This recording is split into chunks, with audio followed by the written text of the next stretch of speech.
live from Bhubaneswar in India. He is an author and fellow at the Institute of Chinese Studies. Great to have you here with us on TRT World. Tell me, what is your navigation through this new bill? Well, many of us have forgotten that Hong Kong reverted back to China in 1997 under the auspices of one country, two systems, which basically implied that Hong Kong is going to retain its legal, administrative, and economic system. So over the years, this has actually dissipated. So this happened under the auspices of China's modernizer and reformer Deng Xiaoping, who kept it very ambiguous. He left it to the wisdom of the future generations to navigate China-Hong Kong relations. And this wisdom of the future generations has actually played out in different ways over the decades.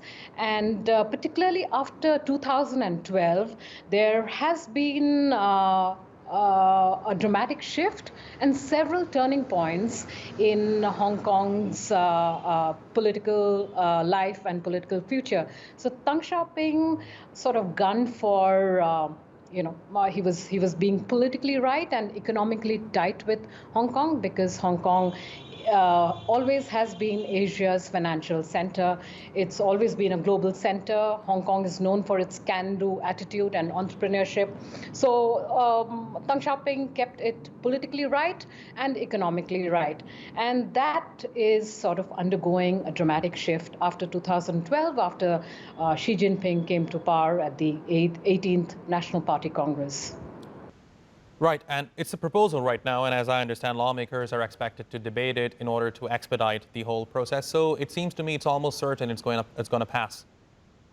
Well, it's a draft, and they're trying to push it through. But there's several implications for China here. Let me just take you to the implications, what it means in the long run. Well, the first thing is that, Hong Kong, as I mentioned, is always known for its entrepreneurship. But in COVID China or post-COVID China, COVID Hong Kong or post-COVID Hong Kong, a lot of people have left Hong Kong for greener pastures such as Dubai and Singapore. So the implication is that Hong Kong's loss is going to be Dubai's gain or Singapore's gain. The second broad implication is that in China, it's always economics that is first. So Xi Jinping, when he came to power in 2012, he was recognized and felicitated as a great economic modernizer. In fact, let me just rejig your memory. It was the Belt and Road Initiative or Make in China 2025. So for him, Xi Jinping, especially the first 5 years, he focused on economics.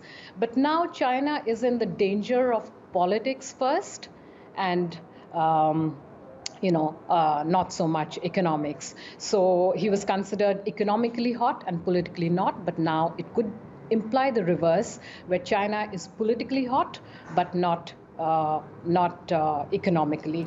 The third broad implication is that, when Hong Kong reverted back to China in 1997, it was going to be a role model for Taiwan's peaceful reunification with China.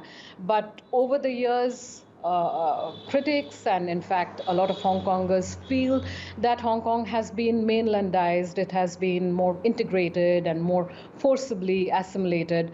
And it only gives more ammunition to Taiwan to retain its own status and not reunify with China.